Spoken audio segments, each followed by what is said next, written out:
Hi, Angelica. Good morning. Brielle, thank you for being here. How are you? I'm good. You're welcome. Gus decided to go up to Flagstaff, so here I am. Wonderful. Well, he's going to be enjoying it. It's nice and cool up here. Yeah, why didn't he touch base? We could have all gotten together. Right. Hi, Angelica. Did I get Hi, your good name? morning. Who are we starting with? Oh, John will do introductions and then we'll just follow that order. You guys go in whatever order you think is appropriate. Angelica, you were going to go first, and then we were going to follow up, and then Brielle is going to finish. Yeah, that works for me. Sorry, I was like in the self-advocacy like breakout room, and then now I'm like, I was just trying to figure out this whole Zoom thing. So, but I'm excited to see you guys all. The breakout rooms get tricky. The other day I had access and I kept clicking leave the room, which shut the room down completely.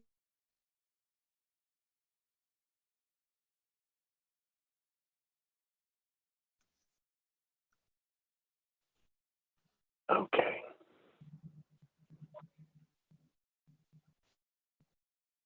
Not sure why, but I got kicked out. I didn't even touch my screen. Did you guys get kicked out too? Mhm. Yeah, we had a little tech issue there. Well, quick on getting back. I thought I was quick. Right as we were talking about tricky breakout rooms, it flew.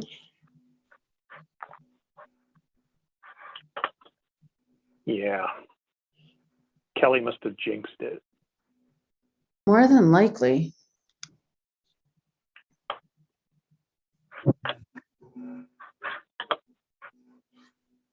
So John, Angelica, and Brielle, you're in Phoenix right now? I'm in Phoenix. Okay. Jessica just joined too. Hi, Jessica. Hi.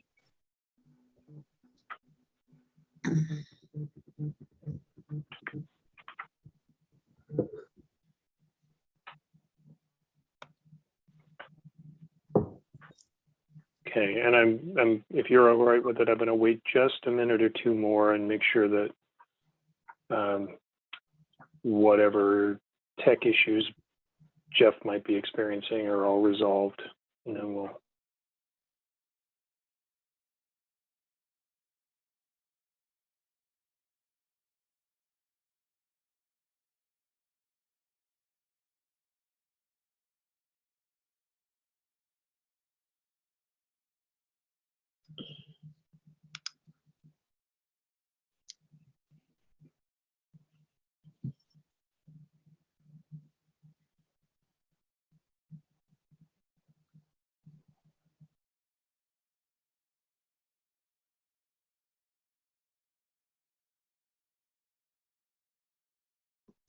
I'm thinking that we should just assign people to our room. Who do you guys want to attend?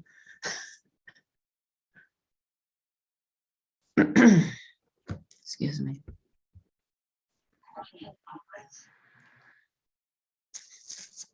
Okay.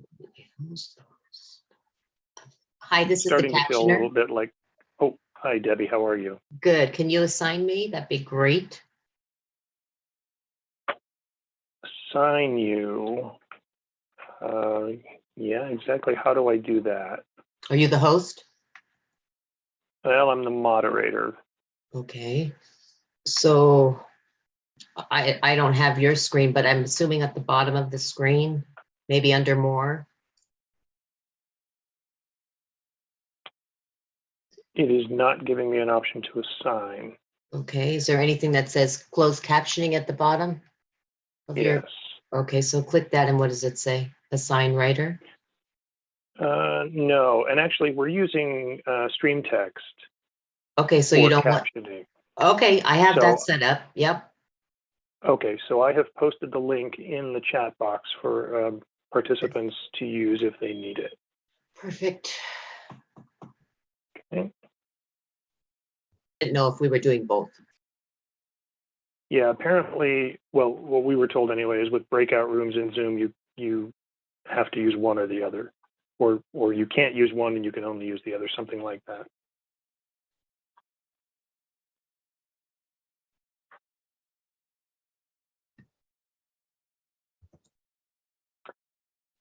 And because I am seeing on my screen that there are still more than 45 participants who have not entered breakout rooms, I'm going to hold on a few more minutes.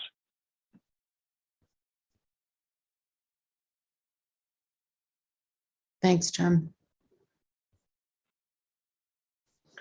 Yeah, there was a glitch. Nobody could get into the rooms.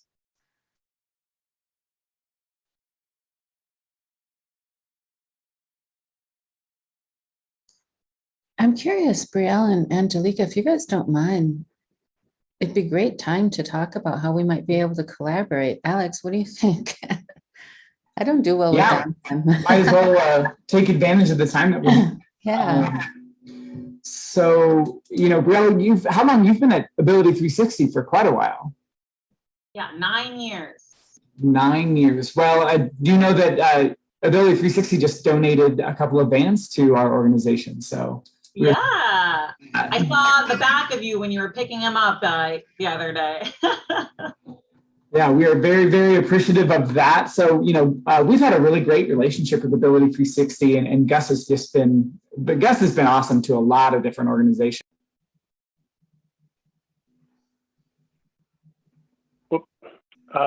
In the interest of time, I'm going to go ahead and start the session, and when we are recording, so if anybody misses part of it or doesn't make it into the room, there will be an opportunity for them to see it. But we're behind as a result of the technical issues. So let's go ahead and start.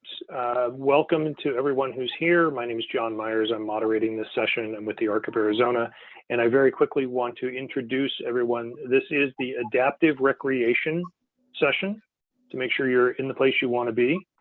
And our presenters today are a panel representing different organizations around the state of Arizona. First, we have Alex Davenport and Kelly Roberts, who are with the Institute for Human Development at Northern Arizona University. We have Brielle Carter, who is with Ability 360's Sports and Fitness Center. And we have Angelica Ray, who is a recreation coordinator with the City of Phoenix Parks and Recreation Department. Without further ado, just a couple of final notes. There is a link in the chat box if you need closed captioning. Please click on that stream text link and closed captioning will be made available to you. We're fortunate to have Debbie as our captioner today. Want to remind you there will be Q&A available. I will leave it to the panelists to decide if they want to take questions during the presentation or if they would like to wait until the end, and they can share that with you however they prefer. This is a session that will end at 11:35. We want to just make sure that there is plenty of time for people to ask questions either during the session or at the end. And we would ask you to keep your microphone in mute unless you are interacting with the panelists so that their presentations are not interrupted.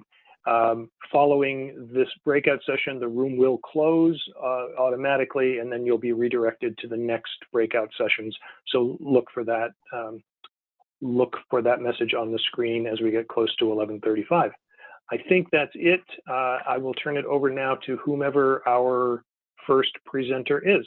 Take it away. All right. Well, thank you so much, John. I appreciate that. And I'm excited to see everybody here wanting to learn more about adaptive recreation or just know about more resources. And I'm excited to hear from everyone as well. But my name is Angelica Ray. I am like John said, I oversee our adaptive recreation programs here at the city of Phoenix, which is a quite large city here in Arizona.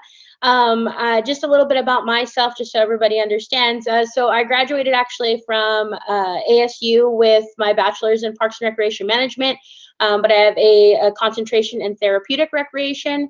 So I kind of fell in love with the whole adaptive recreation. I actually took a few courses from Gus, which is over here at Ability 360, and I fell in love with just the idea that recreation can really empower individuals with disabilities and without disabilities to know what they are able to do and to live a happy and healthy lifestyle. So I really got involved into that. I was at Special Olympics Arizona, got involved there for almost about 2 years. I was with the city of Peoria and their adaptive recreation, and I met countless individuals that truly, really benefited from recreation and met the families as well. So I ventured off into the city of Phoenix, and I'm excited because just a little bit about Phoenix, if for those that are not familiar with, I'm a little younger in my profession, but back in about 2000, I want to say 6 or so, is when that budget crisis hit. Prior to that, the city of Phoenix had flawless adaptive recreation programs, did a lot of outdoor recreation, and we're kind of like notably known for that. So now we're, hitting into, 2021, and back in 2020 is when they decided that they were going to bring adaptive recreation back. So I'm very honored to be in the situation that I'm in, but the city of Phoenix is a very large place, so we service different divisions is what we call them. So we have our Northwest division, we have our Northeast division, our downtown, and then our South Phoenix division. So we service all those individuals in different recreational services. For myself, I'll just kind of explain what we're doing now. So we got involved with some virtual recreation with COVID, started servicing those individuals, obviously as we all did virtually. That was kind of the introduction, which is sort of unfortunate with adaptive recreation. But even a little bit prior to that, we partnered up with Ability 360. We partnered up with Daring Adventures. That was before I was there, and we're doing some programs and stuff like that for, I believe, anybody like, 18 under or so. But now that I'm here, we ventured, we opened up with COVID. We now are offering a few in-person programs. We started actually off with Special Olympic sports. So currently right now we are offering bocce ball, which is an extremely inclusive sport. It's, definitely geared for all individuals of all ability levels. And then we also are offering golf, and we'll be offering soccer into the later fall season. Come the spring season, we'll have another kind of sports that we'll be offering. But something that's very important here in Phoenix for myself, as far as offering adaptive recreation, is partnering with different people to make sure that our communities are aware of the not only abilities that we all have, but also the services that we all need and should have. So we've actually, with our golf program, we've partnered up with our golf team. And so they have given all of our stuff to us completely for free for our individuals. So if you know of anybody that's interested in golf, you don't need the equipment, you don't need anything, you just kind of come out to the course and you play. So it's extremely important for us, or at least for myself, to make sure that our community is aware that these programs are in their, immediate neighborhoods. So making sure that people, just have easily, more accessible to them. So that's some of the program that we're doing now. We also offer social programs. So those social programs are just to engage the community. We do that at certain community centers throughout Phoenix, where individuals either 18 and up kind of come together, or around 12 to 16 come together. And they just kind of do some open recreational programs and just kind of get to socialize together and create those friendships that a lot of their families are looking for. So we do that. We also offer special interest classes. Special interest classes are just kind of designed for individuals to kind of hone in on something that they're interested in. So something like an art class or a dance class, cooking classes, those are things that we're now offering. Cooking is a little bit suspended just because of COVID. We're still kind of, it has to be, something that's already prepackaged. But we are looking to obviously enter into cooking, especially with our new community center that's opening, which I'll kind of get to in just a second. And then we also offer actually DDD funded programs as well. So we do have a partnership with the Developmental Disabilities and DES. And so we do offer that program actually in our South Phoenix region. So we have a day program. We service about 15 individuals there. We are looking to expand those programs. So coming to the fall season, we are looking to have an after school program that will be DDD funded. We're looking to partner with Phoenix Union along with Roosevelt Union out in South Phoenix.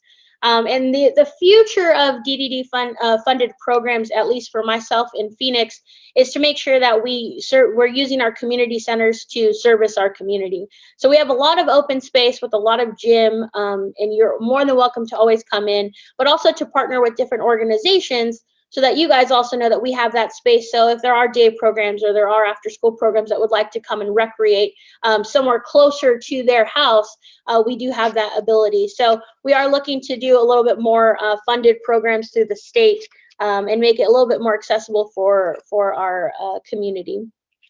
And then I was talking about as far as like future programming. So for those that are not aware, which I don't know if anybody would be, but over at Cesar Chavez Park, so again, Phoenix is really big.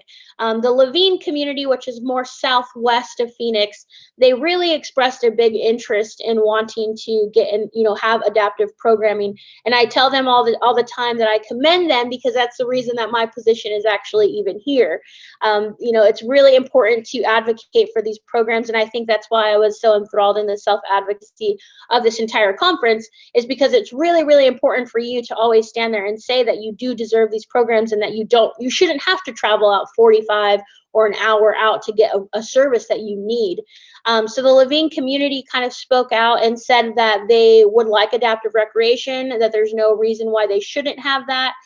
So the community center that's actually being built at Cesar Chavez Park, adaptive recreation programs will be housed out of there. But also too, they're actually built a sensory room into that building. So there's going to be a sensory room for individuals to come and utilize.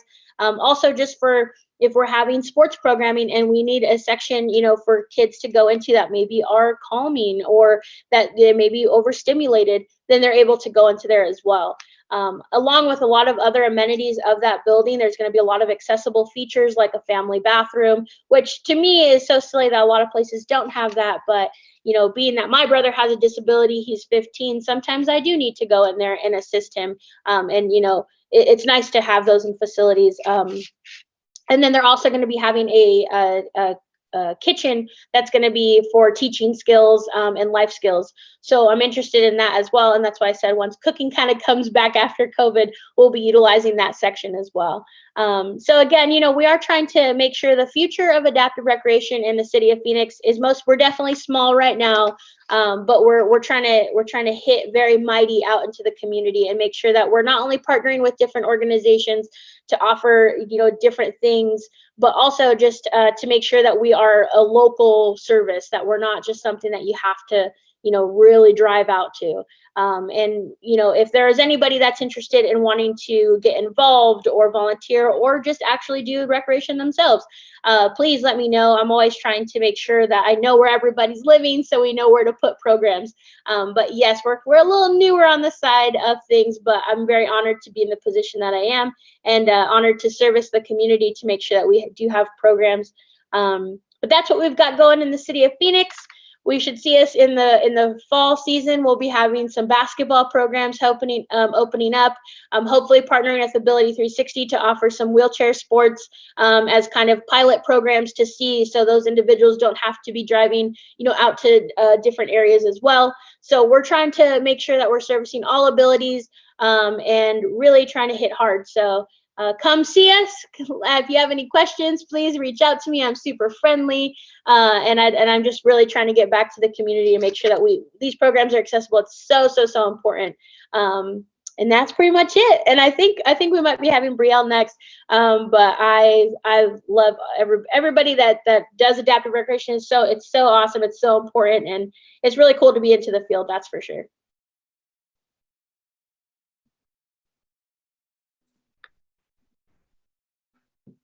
Awesome. Thank you, Angelica. Moving forward, I guess Kelly now will present next. My name is Alex Davenport. I work for the Institute for Human Development at NAU. Kelly Roberts is the executive director of the Institute for Human Development. Kelly, do you want to talk about IHD, its history, and maybe how you kind of got interested and involved with adaptive recreation to begin with? And then I'll start talking about the partnership that we have. Sure. The Institute for Human Development has been around for over 50 years. I've been there for a little bit over 4. Prior to that, I had many different experiences, including being a special education teacher, researcher, did a lot of work in post-secondary ed to support individuals with disabilities to attend post-secondary ed. But along the way and early in my career, I worked for a school district that had a therapeutic rec program. And ever since then, I've wanted to work and evolve therapeutic and adaptive rec. I just see the value being so important. And I personally think that historically, there's been so much emphasis put on access and deinstitutionalization and basic life skills just for people to live more independently, that recreation and things that help people just be happy have kind of gone by the wayside. And it was necessary because there were so many issues. But having had recreation along the way, I think would just make people's lives better. And not everyone wants to be out doing outdoor recreation. I totally get that. But just having that as an opportunity, the same as anybody else for those people with disabilities. So it's something I've wanted to do for a long time. Alex was actually in our minor program at IHD, which is a minor in disability studies. And that's how we met, if I'm not mistaken, when he was first starting with NASA, which is the Northern Arizona Adaptive Sports Association, which, Alex, I think you're still the president, right? President, founder. He's basically the whole show.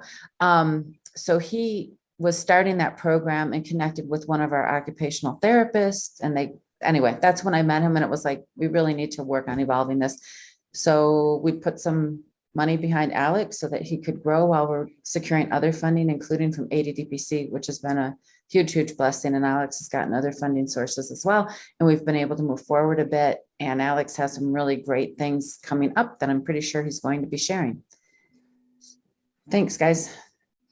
Awesome. Thanks, Kelly. You know, I think what we're doing here in Northern Arizona, I think is really special. With NAU and specifically the Institute for Human Development, partnering with a local nonprofit, you know, is not something that is super common. And so the opportunity to work with a university and the Institute and use that as a platform to, you know, get volunteers and, you know, share resources in our community has been super, super important. So like Kelly said, I started an organization called Northern Arizona Adaptive Sports Association. We started with skiing and snowboarding, and we've been doing that for about a decade now. And it's an awesome program. It's pretty sustainable now. And we have some wonderful people, wonderful volunteers. And, you know, meeting with Kelly and the Institute for Human Development, they have really invested in expanding outdoor recreation. So, and not only just expanding outdoor recreation, but expanding the partnerships in our community. So what we've found is, you know, there's a lot of wonderful organizations in Flagstaff. There's a lot of wonderful organizations in Phoenix. I'm looking at a couple of them right now. And just being able to share resources is something that hasn't happened in Flagstaff before. So this is just an awesome opportunity to kind of level the playing field and bring everybody on kind of the same level. And since this partnership started, we have been able to branch out into summer opportunities. And again, like Kelly said, the ADDPC funded our inaugural adaptive kayaking and adaptive hiking program. And, you know, we've learned a lot. You know, it's been a strange year, of course, for everybody. And just when we think that COVID's going to be over, it just keeps throwing us curveballs. So, you know, the Delta variant has kind of impacted us a little bit. And being in Northern Arizona, something I never anticipated was the shutting down of the forest. So, you know, we had to shut down operations for a little bit. But overall, this summer has been awesome. And it's been such a great start to our year-round activities. Something that we have really learned is there's a ton of people in Phoenix that want to get out for about 3 months out of the year. They really want to come up and get out of the heat. And so in hosting a couple different events, we've had a lot of success with partnering with organizations like Angelica had mentioned, Daring Adventures and Arizona Disabled Sports and Ability 360. We look forward to creating these partnerships and bringing people up.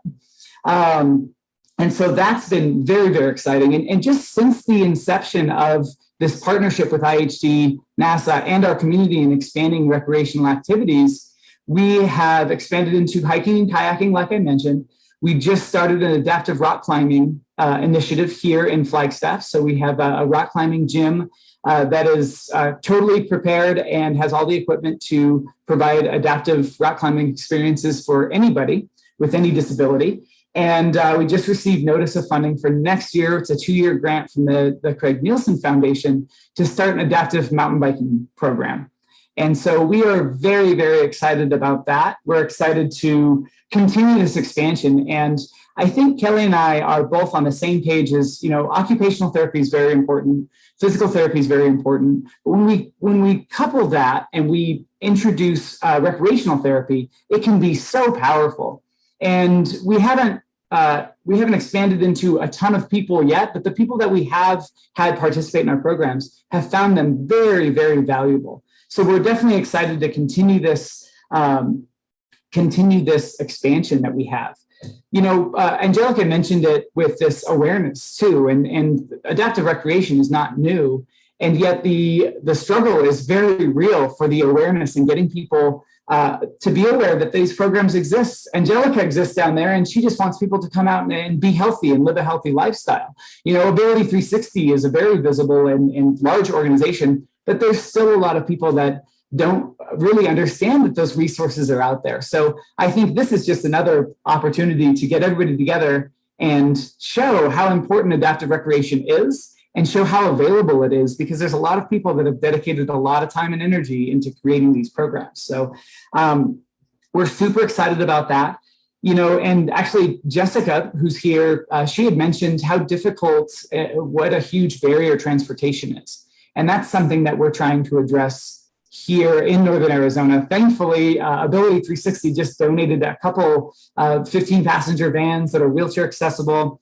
And so we can start using those on a local level to bring people in the Flagstaff and surrounding areas and get them to our programming, but also creating a network in between Phoenix and Flagstaff. If we're really going to kind of create this partnership, I think is going to be also very, very important. So and then one more thing that I wanted to mention, that this adaptive recreation is such a great way, especially after the couple of years that we've had, is such a great way to create a social environment.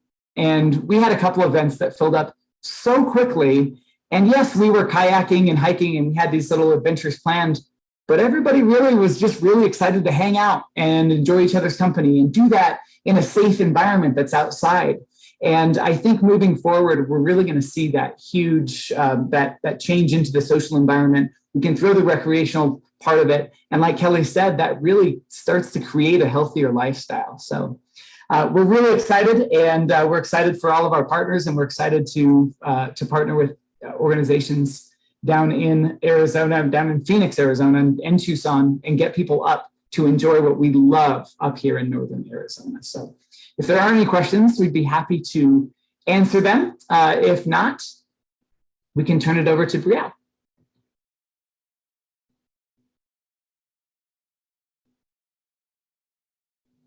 Wonderful, thank you.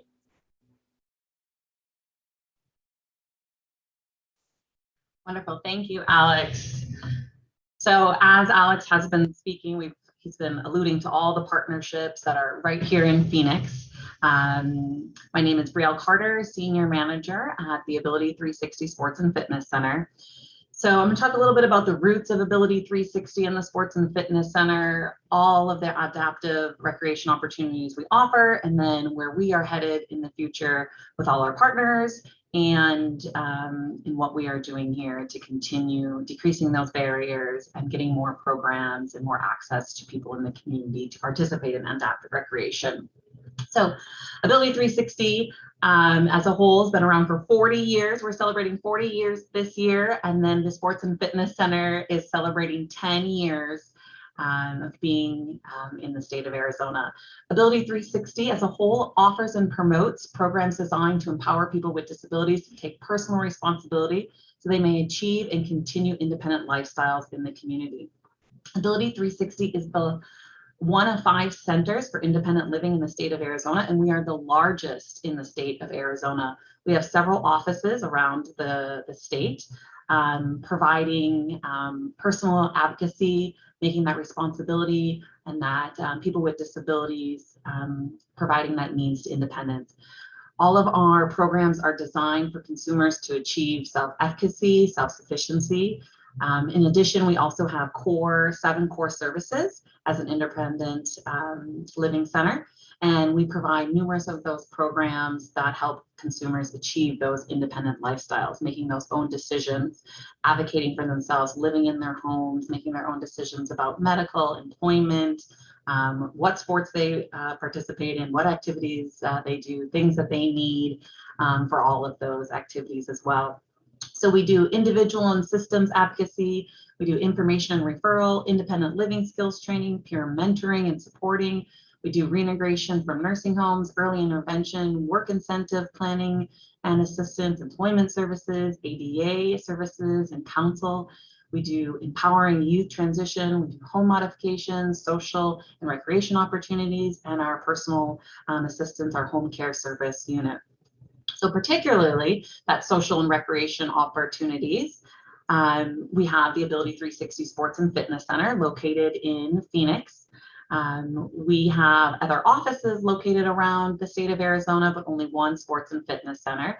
We rely on our partners, whether it's in Tucson or Northern Arizona, to help collaborate and decrease those gaps and barriers with the program so we can get everybody to those programs. So Ability 360 Sports and Fitness Center, our mission is to provide exceptional adaptive sports, recreation, aquatics, fitness programs that support, that promote the independence, health, and overall well-being for persons with disabilities and their family members. So here at the Ability 360 Sports and Fitness Center, we have a 45,000 square feet fitness facility. We have an aquatic center with 3 pools. We have a rock wall inside. We have 2 sport courts, indoor track, group fitness room, as well as a 7,500 square foot fitness facility. Now we have something called universal design. Everything that we have in the facility is accessible, from the hallways to doors on things, to braille, to other services related to the widths of doors, the heights of things, hearing loop system, as well as all of the adaptive equipment that we offer. We try to decrease as many barriers as possible. We offer scholarships. We have grant-funded programs that allow people that have been discharged from hospitals to provide adaptive recreation for them at no charge for them for a year if they're in need of transition services. We also have, we'd like to say that we're the next step of continuum of care. So we have a non-medical model. We provide recreation therapy though, one-on-one services as well as group services. We do personal training. We have all of our youth services that we offer, teen programs. We offer swim lessons, individual and group. The swim team, we also have a swim team that we also compete at around the city of Phoenix and the city of Chandler. We have military programs as well, where we offer discounted memberships for our military services for seniors. We have adaptive climbing. We have our indoor wall, as well as we do try to do things outside as well. And anything we try to do inside, we try to duplicate that out in the community. We do field trips, we do various rentals, team building, we have a volunteer program, we have internships. We've been around for a while, so we've got lots of things to offer. We do outdoor programs, hiking, we have terrain hoppers, which are allow people to get out and hike. We do partnerships with Daring Adventures and Northern Adaptive Sports and getting people up north. We have a dragon boat team that we do out on Tempe Town Lake. We do paddle boarding, kayaking. We have all the adaptive equipment. Everything we do is inclusive for persons with physical and invisible disabilities. We're starting a hand cycling program. We have a very established adaptive golf program and all the equipment to help. We have something called a stand up and play that allows people to actually stand up and play if they may not have that ability. We have a sled hockey partnership. We've started pickleball and doing wheelchair pickleball, and hopefully doing that outside as it's getting nice and not doing everything on our indoor sport courts. We have a wheelchair tennis program. We partner with the city of Phoenix and the city of Scottsdale, so we can go out and do wheelchair tennis. And we were able to, even during these COVID times, We were able to host a tournament, a small local tournament, so we could still provide those recreation opportunities, as we know have been so important during this time. We also have a partnership with the Arizona Curling Club, and so we've done wheelchair curling before. We have wheelchair basketball teams. We have several teams. We go from the youth to the adults. We really want to filter and foster that youth into our varsity teams that travel around the country. We have wheelchair rugby, wheelchair lacrosse, a wheelchair softball team. Youth and adults can join these teams. We just had the wheelchair football team at the local Abilities Expo that just was happened the last week in Scottsdale, I think a week ago. We do amputee basketball. We have power soccer. We have a partnership and do goal ball tournaments. And then we also have something called Team 360. So we talked about a lot of stuff, and all of that stuff costs a lot of money. So we do have something called Team 360 where we help people pay for sports equipment if they find that they want to do a ski program and they want the equipment and they're getting really involved in it and they want to compete at a national level, or they want to do it for recreation use. We can help with all of those resources as well, whether it's equipment, whether it's signing up for a race, or maybe they can't afford to go to one of the programs that do have an adaptive recreation program that does have money towards it, and we can help out with those services. So that's just in a nutshell of what we currently offer. What Ability 360 is working on in the future is continuing to advocate for inclusive fitness places. There's a survey that's been going out. It's been pretty nationally known. About 81% of persons with disabilities don't feel comfortable in fitness places, and continuing to make those places inclusive and helping people advocate.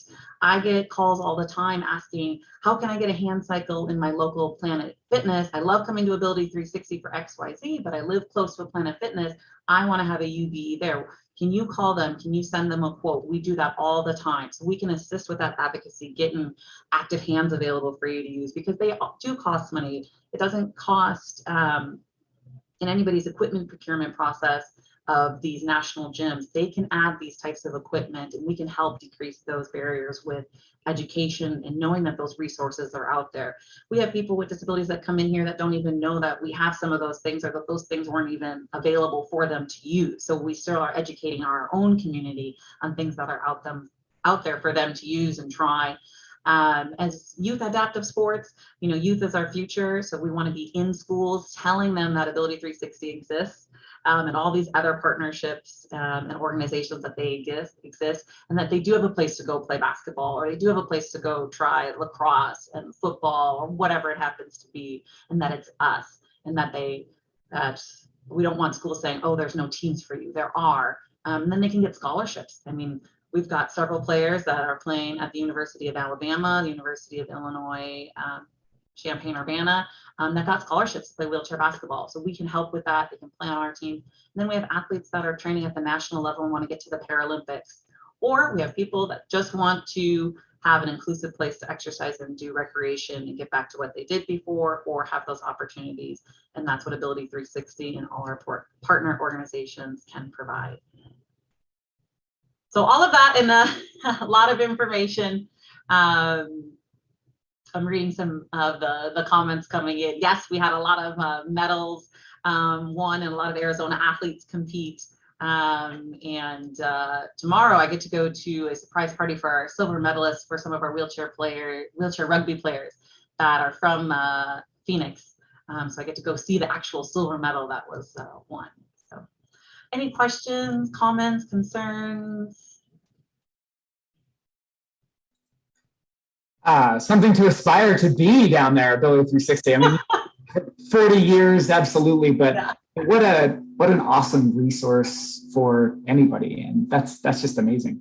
And I probably missed something, and we're always adding something, and we're always looking for community feedback too. And if we don't provide it, we're gonna go to Alex, we're gonna go to Angelica and be like, hey, can we partner, or can we send people to you?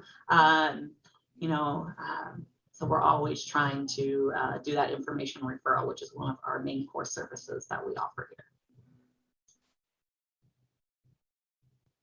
I have a question to all of you, actually. If an individual lives in a community, I mean, the resources in Phoenix and Flagstaff and Tucson are likely to be much greater than they would be in many outlying communities. But if a person lives in a community where there aren't facilities specifically designed for recreation for individuals with disabilities, are there other programs that you're aware of, or are there other adaptive means for them to engage in recreation or exercise that either might be paid for by public resources, or there might be grants, or there might be some form of support to enable them to do that?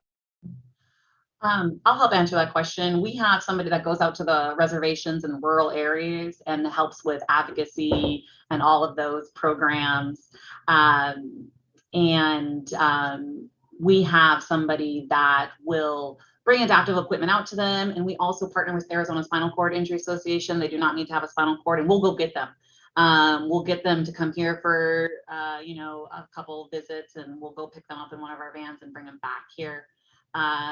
We also do have some funding through a partner called Neuro Community Care based out of North Carolina, and they'll pay us to go out to those communities and provide adaptive recreation. Now, it's not all the time and it's not weekly, so that's definitely a goal to be able to go out and provide some of those weekly. But we do have little pockets where we have somebody going out there telling people what we have to offer. We've done some education out there. We've hosted some conferences out on the reservations in some of those rural areas as well, but not something that's continual. And I can say that is something that the Institute for Human Development is trying to invest in as well. Our adaptive recreation wasn't always accessible to like the Navajo and Hopi nations for cultural reasons. But being that we're breaking out of the winter operations, we're offering kayaking and hiking, and rock climbing and different activities and mountain biking. We really look forward to serving the unserved and underserved populations, especially up here north on the reservation community. That's been something that's been on our minds for a long time. So again, creating that partnership too with Ability 360 and how to get that information out there is an awesome resource. Yeah, I was going to say too that I think we are all talking about advocacy and education, and from some people that I have, I'm aspiring to be, they all talk about that education is just a huge percentage of our job. And I do know that I think when you're sitting at the table and that you have the ability to navigate, to gain data that can show that those people are in your communities, you should really do so, because I know that, for Phoenix, we're looking at conducting a survey because obviously we are so big. We're looking at conducting a survey currently right now about what recreational services you are looking for and what type of fitness equipment you actually want. So right now I'm actually at the table, and I think I got brought to the table because I think of these type of inclusive services that we do need to offer. So we're actually looking at developing a survey for the city of Phoenix, specifically in Parks and Recreation, that is going to kind of tailor to what services are you looking for, and if you are a person with a disability, what type of things do you want, at your nearest fitness center. So we are actually looking at conducting that survey right now. And like I said, I think education and advocacy is a huge portion of our jobs. So I'm just constantly like, well, if we're going to ask this question, that we need to ask this question because it's going to service, a percentage of people in that community. So I'm hoping that with that data that we do grab from those type of surveys, that we can push for more inclusive places that, that at a community center, you can go and have those services available. So I can speak on behalf of, I know city municipalities were trying to survey a little bit more to grab that data to offer those services a little bit more in your neighborhood, I guess I could say. Angelica, I don't know if it would be relevant, but it'd be interesting if we could help with that survey and interview or have the people who have participated in some of the adaptive services, because I think oftentimes, I know for myself, I don't even know what's available to know what to ask for. So people who have actually had the experience or collaborating with Ability 360 where people have been involved, so they know what the options are, at least have a wider understanding of the options. So if we can collaborate and help in any way, by all means, let us know. I did want to, if you guys don't mind, just reach out to, we only really have 2 participants, Rachel and Jessica. So I'm curious, Rachel, Jessica, not to put you on the spot, but if you have any specific questions or would like to add to things that you would like to see expanded upon related to adaptive, and I'm throwing therapeutic rec in the mix because we've been talking recently about trying to get some of the, I think I'm spacing on the name.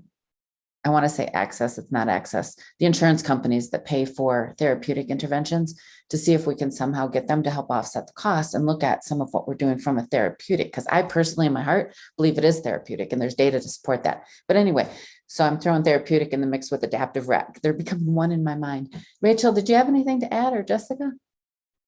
You're muted, Rachel, if you're talking. You look like you're talking. Can you hear me? Yep, Okay. thanks. So hello, my name is Rachel Fisher Covert. I actually graduated the same year and semester with the amazing Angelica. I am currently a graduate student in the School of Community Resources and Development. So my whole focus as a recreational therapist is trying to figure out how to establish recreational therapy programming in schools and creating good transition programming. I did my internship at Ability 360, but as a person with a disability myself, being neurodivergent and visually impaired, I've seen that there is quite a gap in the resources and just even just leisure education programming, just teaching community resources, resource development, self-advocacy skills. So that's my focus. So with that being said, as it pertains to recreational therapy in schools, how you said you saw recreational therapy implemented in schools, which doesn't happen very often. How did you see it being used? And were you able to see the benefits to the students? I think you're speaking to me. Yeah, Kelly. Yeah. Okay, that was literally 90 to 95. So quite a long time ago.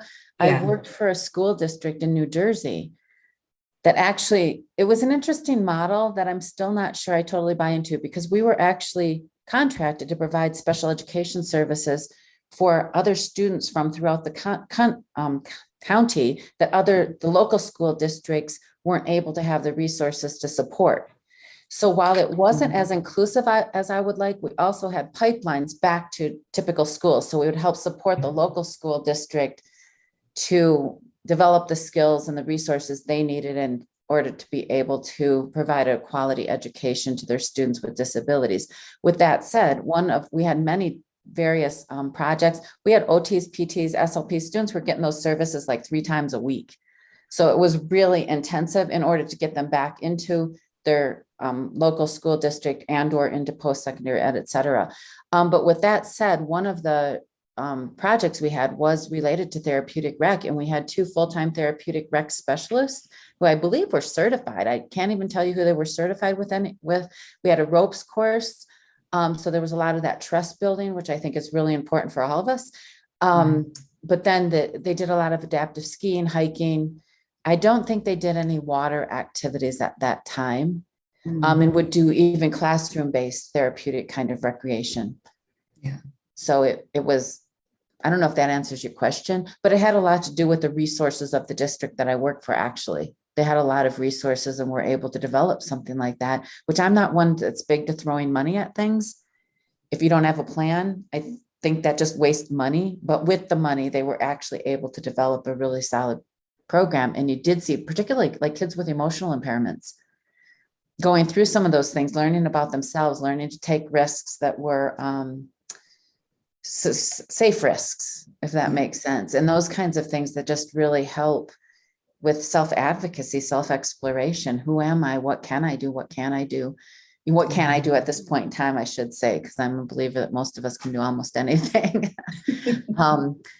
Anyway, I don't know if that answers your question, Rachel. It does. I'm in the heavy research phase in my second year, and just researching, just showing proof that these programs have, positive outcomes, and showing the self-efficacy and self-determination skills improving. So I'm always interested in finding programs that have already been done or implemented, and what their evaluations were, any data, if they took any data. And I'm kind of laughing because Alex and I are always talking about evaluation and how, because within IHD, we're trying to look at quality of life indicators and the work that we do tying into quality of life. And it's incredibly difficult because too, as people learn more, then the quality of life seems to be worse because you know how bad it is. But when you don't know how bad it is, you think everything's great. So there's this dichotomy there that we're trying to overcome. It'd be great to connect with you though. And if you want to get a doctorate degree, I'll find you funding to do that too. I've already been thinking about a doctorate degree. So. Okay. Angelica knows me enough to know I enjoy being in school. I always thought I would continue because I like school too. And then once I got my terminal degree, I was like, nah, I'm done. Did I hear you correctly? You're an occupational therapist? Who, me? Yes. Oh no, recreational therapy. Just like Okay, Angelica. awesome. Thank Where you. did you go to school and where did you get your your degree? And ASU. ASU had a okay. fantastic program for us. Because we've also been talking about trying to start a therapeutic adaptive rec kind of program at NAU. So That would be great. I think students like the one thing that I think I'm trying to do like out of my degree is kind of what Rachel's saying is work with students to get them like that experience. But I think that would be super cool to get up at NAU. A lot of, especially like the outdoor recreation, there's some people that just want to specialize in that and really assist with that growth. So it would be really cool to do that. But yeah, getting the students involved and people that are pursuing higher education. Rachel's always wanting to grow her mind, but I admire that so much. And I think that these opportunities allow us to do so sometimes, maybe not so much in the school form, but it allows us to always be learning and figuring out what else is out there. Yeah, Rachel, please feel free to reach out to me. I'll put my email in here in the chat. But yeah, I mean, we'd love to collaborate. If you're intense on research right now, we have programs that are currently operating, and we can always use some help too. So. Oh, that'd be fantastic. Absolutely. I'm copying your emails. I stuck mine in there too, just in case anybody is interested in contacting me. Thank you. One of my biggest interests in research is just that recreational therapy programs, as we learned in our undergrad, they're just not as prevalent as they should be. We need to have more community programs in women's shelters, a major part in schools, which they aren't right now, more actively in prison programs. And we see so much that we do them in our community centers, but in these other areas, like with girls with eating disorders, that could be such an amazing recreational therapy program. And there's just not enough of those. So my whole goal is, how can I develop community programming and research it and have sustainable community programming that is always working with local partners and can always stay floating and funded and be that consistent resource. As you're saying that, because Alex and I talk a lot about inclusive rec programs. And when I was saying the school district that I worked for years ago in New Jersey, while we did a lot of really cool things, there was benefit. I don't want to get on a soapbox here because I know it's people disagree with me, but while I support inclusion entirely, there are those times, like you were saying, with girls with eating disorders, having them together and not being an inclusive setting can have a lot of benefit. And I'd like to get to where we're just looking at what everybody's needs are, as opposed to it has to be all inclusive or all exclusive, while pushing for the inclusive, because I think the inclusive helps expand people's perceptions across the board. There's so many layers to that, but there are those cases when exclusive is helpful. Absolutely. It depends on where they are in their therapeutic needs. Yeah. So when you're working with certain populations, their therapeutic need may be just being a part of that group, or even that they're a part of. And then you can look to maybe focus on making it inclusive later. But say with girls with eating disorders, you can't have them go out in the public and go to the mall or go to the movies just yet. That's something they're still working through. So you're doing exclusive programming with just that group to start and then merging it. We just had an organization called GEM Academy here, working with women and eating disorders, and they volunteered here, and they came in a group of 3. They came for a tour, then they came for an orientation, and then today they volunteered to with their rec therapist. Their rec therapist provided recreation while one volunteered, and then they flip-flop. So then the other one would go with the therapist and use our facility, and then the other one would volunteer on their own. So that's kind of an example of an organization we partner with, and then you know, two things within their assessment that they are meeting within their community as well. So That's fantastic. we need more of them, though. I mean, Absolutely. And the thing with rec therapy is we're always advocating for the profession, and we have to overly research so that we can prove the efficacy of our programs. Which is why there's people like me that love research, because then I'm striving to show the documentation why we need this program, why it's effective, why we need more.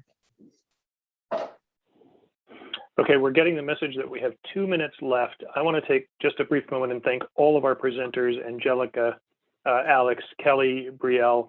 Appreciate those who have attended as participants, and ask you if anybody wants to answer this one final question. If you could say one or two things that self-advocates and advocates could do to be most effective in bringing more adaptive recreation opportunities to them, what would that be, or what would those things be?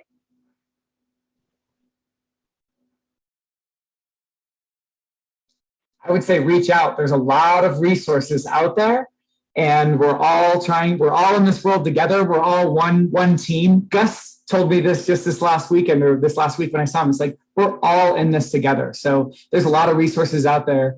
Be your best advocate and reach out. And there's going to be, I can see him right now. It's like 8 hands that we reach out to help out right now in this group. So.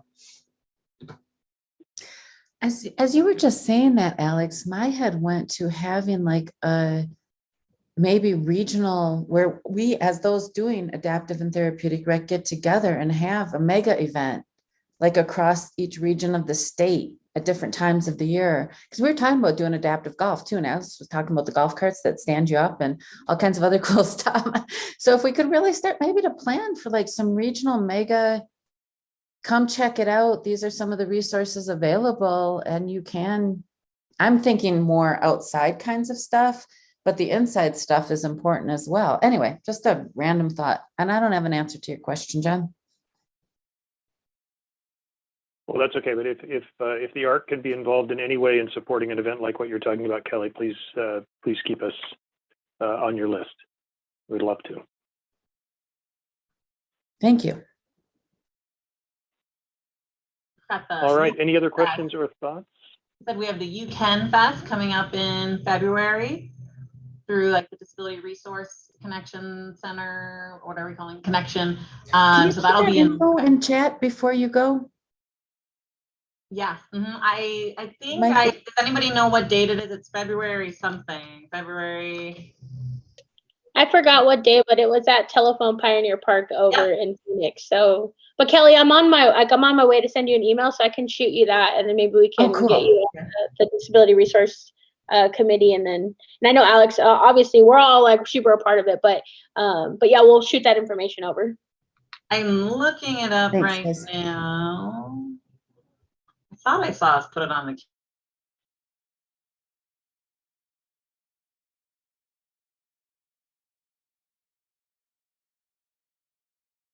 Everybody just stay put and enjoy the break.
Hey, Jeff.